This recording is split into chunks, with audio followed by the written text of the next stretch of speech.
আজ আমরা এমন একটি স্থান পরিদর্শনের উদ্দেশ্যে বের হয়েছি যে স্থানটির নাম শুনলেই আপামর ভারতবাসীর গায়ে কাঁটা দিয়ে ওঠে।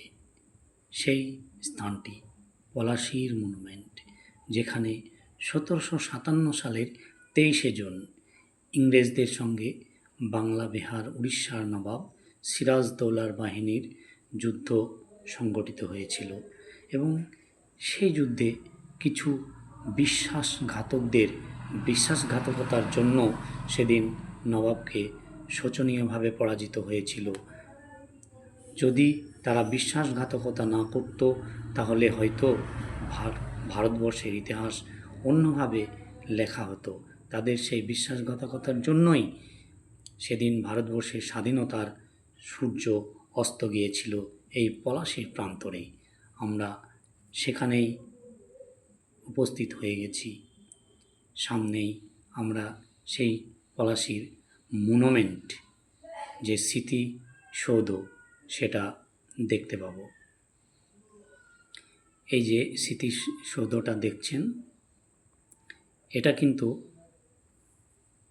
সামনেই যে স্মৃতিসৌধটা দেখছেন, এটা কিন্তু ইংরেজদেরই নির্মিত একটি স্মৃতিসৌধ।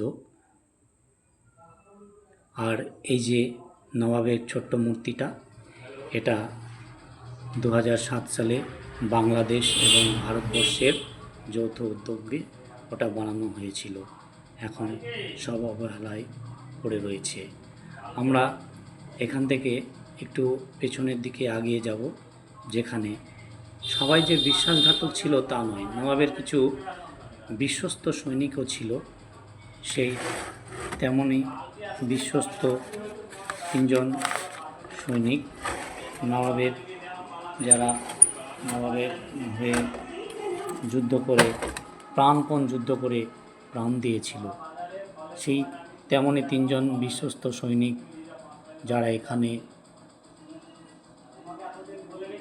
শুয়ে আছে বা তাদের স্মৃতিসৌধ এখানে আছে, তাদের উদ্দেশ্যে আমরা এখানে এসেছি। সেই 3জন নবাবের বিশ্বস্ত সৈনিক, সামনেই তাদের স্মৃতিসৌধ এখানে রয়েছে। এই রাস্তাটা এই 1 মাস হলো এখান তৈরি হয়েছে। এখানে ঝোড় ছিল, জঙ্গলে পরিপূর্ণ ছিল। কত অবহেলায় না পড়ে রয়েছে সেই ঐতিহাসিক স্মৃতিসৌধ। এখানে আছে নায়েক সিং হাজারি, বক্সি মীর মদন আর বাহাদুর আলী খান। এরা 3জন নবাবের বিশ্বস্ত সৈনিক, যারা ইংরেজ বাহিনীর সঙ্গে প্রাণপণ যুদ্ধ করে নবাবকে বাঁচানোর চেষ্টা করেছিল, কিন্তু তারা শেষ রক্ষা করতে পারেনি। তাদের সেই বেদি কত অবহেলায় না এখানে পড়ে রয়েছে। দেখেন, তাদের নাম ফলকগুলো পর্যন্ত বোঝা যাচ্ছে না। সেই ঐতিহাসিক স্থানের অবস্থা কত না অবহেলায় পড়ে রয়েছে।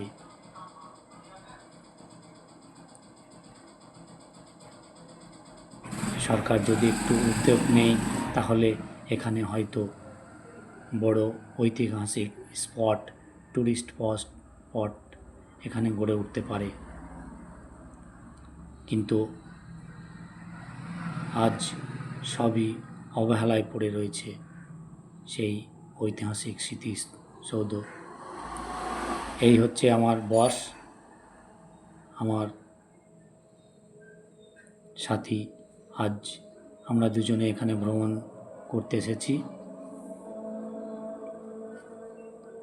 আমার ভাইজান, উনি এসেছেন আমার সঙ্গে ভাগীরথীর জল কতটা বেড়েছে তা দেখার জন্য। তো আমরা এখান থেকে এবার যাব ভাগীরথীর জল কী পরিমাণে বেড়েছে তা দেখার উদ্দেশ্যে। সেই ফাঁকে এখানে আমার এই ভাইজানকে একটু এদের স্মৃতি স্তম্ভগুলো পরিদর্শন করিয়ে নিলাম। এখান থেকে এবার আমরা ভাগীরথীর যে ঘাট, সেখানের উদ্দেশ্যে যাব, অর্থাৎ জল দেখার উদ্দেশ্যে। কতই না অবহেলায় পড়ে রয়েছে। এরা কিন্তু এক এক নবাবের এক একজন বিশ্বস্ত সৈনিক ছিল এবং এক একটা ইউনিটের এরা দায়িত্বে ছিলেন। কেউ আর্টিলারি ইউনিট,